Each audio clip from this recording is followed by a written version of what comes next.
did. Yeah, I moved. Judge Now, Ms. Coleman, Judge Domingo asked you point blank whether or not your prior domestic violence experiences involved Mr. Schaefer. And what was your answer? No. Was that a lie? Did you communicate via text that Mr. Schaefer beat you up? You better tell me right now. I'm going to read the text messages because your face just told me all there is to know. And Mr. Schaefer, yes, sir. I'm not buying the fact that she was the aggressor after reading these text messages.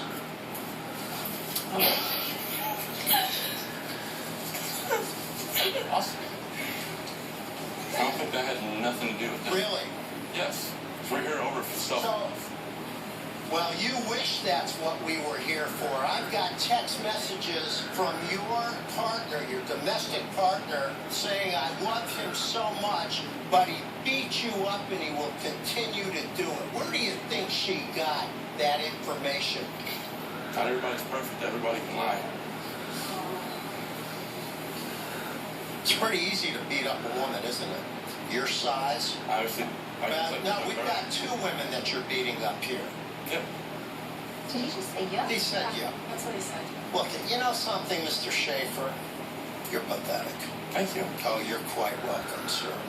I pity Miss Coleman. Are we ready to go back? I'm ready. Are we ready to go back and discuss this case? Thank you. Loans, bail money, and pain and suffering. The defendants have a countersuit for an assault. The judges will now deliberate. So I'm going to read one additional text message for the two of you. Listen to this one. Plaintiff says, what exactly happened?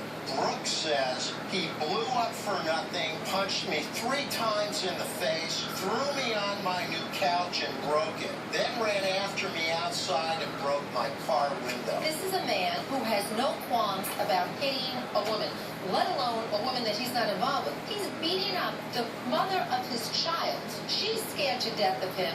Where She's frightened. ran off. You and I saw him look at her. When you first asked her, did he do this? No, he would never hit a woman. She was defending him so stridently, which really suggests to me that there's a whole part of this fight that was not accurately described. I do not believe Ms. Coleman. I do not believe her abusive partner. I think he hit this woman, and I think he should pay for it. Well, I'm going to say that this guy is an awful, violent, volatile abuser, woman abuser. And he did that to his girlfriend, and he did it to her. And I have no problem in this case giving her the pain and suffering. She went to jail. She spent 3 days in jail because this guy, who clearly is an abusive mate, clearly is a violent man, he admitted in there that he hit them both.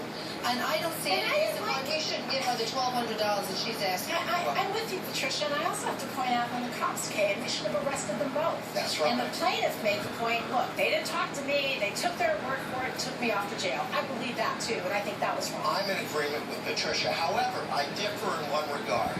I want to give the plaintiff everything she's asking for. What I saw out in that courtroom was that Ms. Coleman is every bit the victim, as is the plaintiff. No doubt. And so the judgment in this case should be against Schaefer individually. But they're not responsible for $2,000 in bail. Blair, are you saying give her the bail money too? I am. And I'm saying, no, that's not. I am. I'm not going to give her money that she's not out of pocket. The bail money, they use $1,000 to pay the lawyer. I'm willing to give her back the $400 that she's out of pocket for that. For the bail. For the bail. Right, because remember she said that she had 6 I think she should get every penny back that she had to spend. We're doing the right math. We're doing it based on the facts and the For two evidence. women who are eager to give punitive damages and fashion their own remedies, I'm not understanding. If any case ever deserved it, it's against this clown. We are 2 women. I will only speak for this woman. I am a woman who wants to protect women who are victimized by violence. I am also a woman and a member of the bar, and we sit on a court, and we have a legal obligation. And she did not demonstrate that she's out of pocket. She got some of it back. $2,000. She got some of it Come back. on. I'm ready. You ready? I'm ready. You ready? Unbench. Ms. Coleman, we're glad you're back. Are you okay? We are concerned about your safety at home. We're not therapists, we're not doctors. There's nothing we can make you do, but we really, really implore you to get some help. We heard you try to defend him. We heard you do what battered women do all the time. If the two of you are living together and you're going to stay in this relationship, I hope for your own safety that you get some counseling, that you do something. If you're going to stay with this man who doesn't seem to take these proceedings very seriously, if that's a judgment that you want to make, I can only say, please look after yourself. Ms. Mitterhoff, your complaint, you got some of the bail money back, so you don't get a double recovery. But after this very long and pretty upsetting case, we believe you. While you did not exercise the best judgment going to this home, you really didn't. Your mom told you that, we all told you that. You went there. You didn't deserve to be hit. And we think, based on this, I use the term loosely, gentleman's conduct, we think he hit you. We think he has no problem hitting women, notwithstanding the fact that his partner here wanted to defend him. And we believe that when the police came, they took their word for it. You didn't get your hearing, you got hit, and you spent some time in jail, and we don't think that was right. So we're going to enter judgment in this case in your favor for $3,800. However, that judgment's only payable by him. You, sir, you're paying it. She's not paying it. You are paying it. Can you look at me? I just want to make sure that the viewers, the law enforcement who may be watching, anybody who's watching, I hope they see you, and I hope they keep watching you. Judgment for the plaintiff in the amount of $3,850. He is going to give you your money. Thank you.